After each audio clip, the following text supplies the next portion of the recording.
जय श्री ओमकारेश्वर। पिछले पार्ट में हमने श्री महाकाल जी के दर्शन किए। आज हम ओमकारेश्वर के दर्शन करेंगे। इसके लिए हमने टेम्पो ट्रैवलर 17 सीटर बुक किया है। हम 15 लोग हैं जो आराम से इसमें बैठ पाएंगे। इसके 8,500 रुपये तय हुए हैं। सुबह के 9 बजे हैं। सब लोग रेस्टोरेंट में टाइम पास करते हुए, क्योंकि हमारे नाश्ते की पराठे तैयार हो रहे हैं जो हम आज ओमकारेश्वर जाते हुए रास्ते में अपने गाड़ी में खाएंगे। बस इंतज़ार हो रहा है, गाड़ी आ चुकी है और हम लोग बस ये सोच रहे हैं कि जल्दी से पराठे पैक और निकले। जय श्री महाकाल, जय श्री महाकाल। देखिए कैसे गप्पे मारने में मस्त है। टेम्पो ट्रैवलर में सब लोग बैठ गए हैं। रास्ते के लिए थोड़ी कचौड़ियाँ भी ले ली हैं। पराठे और कचौड़ी दोनों का स्वाद होगा। हम लोग ओमकारेश्वर जा रहे हैं। जय श्री महाकाल। ओमकारेश्वर महाराज की। ओमकारेश्वर जाते हुए रास्ते में इंदौर से 30 किलोमीटर दूर इंदौर खंडवा रोड पर विश्व के सबसे बड़े शनि नवग्रह मंदिर के दर्शन होंगे। शनिदेव को प्रसन्न करना आसान नहीं होता। ऐसा कहा जाता है कि इस मंदिर में जो भी कोई श्रद्धा के साथ शीश झुकाता है उसके सभी कार्य सफल होते हैं। श्रद्धालुओं का मानना है कि 5 शनिवार तक ब्रह्म मुहूर्त में मूर्ति पर तेल चढ़ाकर जो कामना की जाए वो जरूर पूर्ण होती है। शनि जयंती पर हर साल यहाँ भव्य मेले का आयोजन होता है। शनि अमावस्या पर भी यहाँ अनगिनत श्रद्धालु आते हैं। स्थानीय निवासियों और मंदिर के पुजारियों के अनुसार जयपुर के एक धनी व्यक्ति मधुबाला सुरेंद्र सिंह मीना का ससुराल था बाईग्राम। वह स्वभाव से ही बड़े दयालु थे और खुद को जन कल्याण के लिए समर्पित रखते थे। इसलिए उन्होंने गांव में एक धर्मशाला बनाने का विचार किया। धर्मशाला निर्माण के लिए जमीन की खुदाई का काम शुरू ही हुआ था कि शनि महाराज की स्वयंभू प्रतिभा निकल आई। इस घटना ने हर व्यक्ति को आश्चर्य में डाल दिया। मूर्ति के इस तरह अचानक से निकल आने से मीना बहुत सोच विचार में पड़ गए। कई बुद्धिजीवियों से विचार विमर्श करने के बाद उन्होंने ये तय किया कि अब यहाँ धर्मशाला नहीं बल्कि शनिदेव का मंदिर बनाया जाए। इस तरह इस भव्य मंदिर का निर्माण हुआ। 2 करोड़ रुपए से अधिक की लागत में बने इस मंदिर में 2 अप्रैल 2002 को शनिदेव की भव्य प्रतिमा स्थापित की गई। शनिदेव के साथ ही यहाँ सूर्य, राहु, केतु, मंगल, बुध, बृहस्पति, शुक्र और चंद्र सभी नवग्रहों की मूर्तियाँ भी स्थापित की गई हैं। मंदिर प्रांगण में उत्तरमुखी गणेश और दक्षिण मुखी हनुमान जी के भी दर्शनों का लाभ ले सकते हैं। यहाँ पर अंदर कैमरे की रिकॉर्डिंग करना अलाउ नहीं है, इसलिए अंदर के दर्शन हम नहीं करा पा रहे हैं। शनिदेव मंदिर में दर्शन के बाद थोड़ा सा गौ माता की सेवा करने का मौका मिला, तो सोचा क्यों ना इसका लाभ उठाया जाए। सभी लोगों को चाहिए कि जब भी गौ माता की सेवा करने का मौका मिले तो उसे कभी छोड़े ना। अब सब दर्शन के बाद हम चल दिए आगे ओमकारेश्वर मंदिर के दर्शन को। जय श्री ओमकारेश्वर, जय श्री ओमकारेश्वर, जय श्री ओमकारेश्वर, जय श्री ओमकारेश्वर। ओमकारेश्वर मंदिर मध्य प्रदेश के खंडवा जिले में स्थित है। ये नर्मदा नदी के बीच मंधाता या शिवपुरी नामक द्वीप पर है। भगवान शिव के 12 ज्योतिर्लिंगों में से एक है।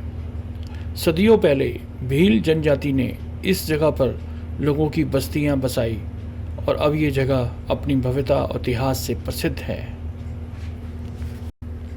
इस स्थान पर नर्मदा के 2 धाराओं में विभक्त हो जाने से बीच में एक टापू सा बन गया है। नदी की एक धारा इस पर्वत के उत्तर और दूसरी दक्षिण होकर बहती है। दक्षिण वाली धारा ही मुख्य धारा मानी जाती है। इसी मंदाता पर्वत पर श्री ओमकारेश्वर ज्योतिर्लिंग का मंदिर स्थित है। पूर्व काल में महाराज मंदाता ने इसी पर्वत पर अपनी तपस्या से भगवान शिव को प्रसन्न किया था। इसी से इस पर्वत को मंदाता पर्वत कहा जाने लगा।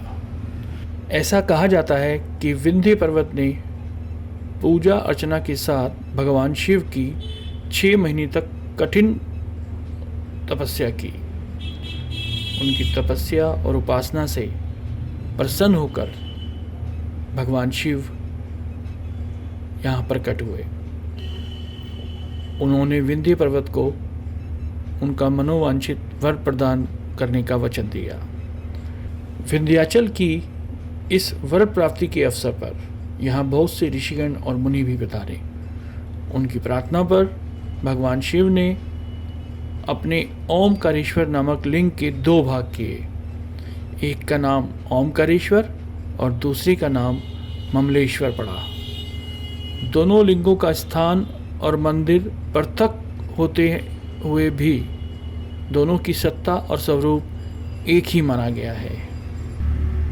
कहते हैं भगवान शिव तो भक्तों पर अकारण ही कृपा करने वाले हैं। जो इंसान भगवान के दर्शन करने के लिए आता है उसका सोया हुआ भाग्य खुल जाता है।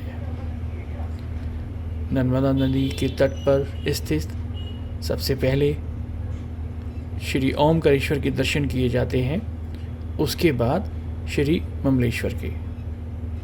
अब हम सबसे पहले ओमकारेश्वर के दर्शन के लिए आ गए हैं। लाइन बहुत लंबी है। इसमें वीआईपी दर्शन की भी सुविधा है, जो 300 रुपये पर पर्सन के हिसाब से कहा जाता है। कोई पंडित जी 250 भी मान जाते हैं। तो हम लोगों ने एक पंडित जी से बात की और वो हम 15 लोगों के लिए 150 रुपये के हिसाब से वीआईपी दर्शन कराने को मान गए। हालांकि वीआईपी लाइन में लगने के बाद भी आखिर में जाके सब लाइन एक साथ हो जाती है। भीड़ तो है और दर्शन तो करने ही है, बाकी जैसे प्रभु की इच्छा। जय श्री ओमकारेश्वर, जय श्री ओमकारेश्वर, जय श्री ओमकारेश्वर, जय श्री ओमकारेश्वर। हर हर महादेव, हर हर महादेव, हर हर महादेव, हर हर महादेव, हर हर महादेव। ओमकारेश्वर के दर्शन के बाद पंडित जी ने हमसे पूजा अर्चना कराई। इसमें रुद्राभिषेक, जलाभिषेक बैठ के कराया पूरे विधि विधान से। इसमें वैसे तो पंडित जी यही कहते हैं कि आप अपनी इच्छा अनुसार जो भी देना चाहें, लेकिन बेहतर होगा कि आप पहले से ही तय करके बैठें।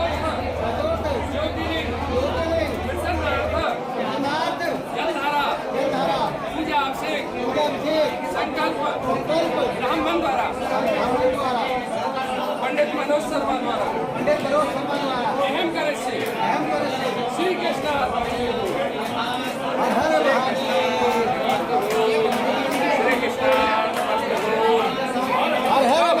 लगाइए आप। हाँ, ओम नमः शिवाय। आप खड़े हो जाओ भैया जी, खड़े हो जाओ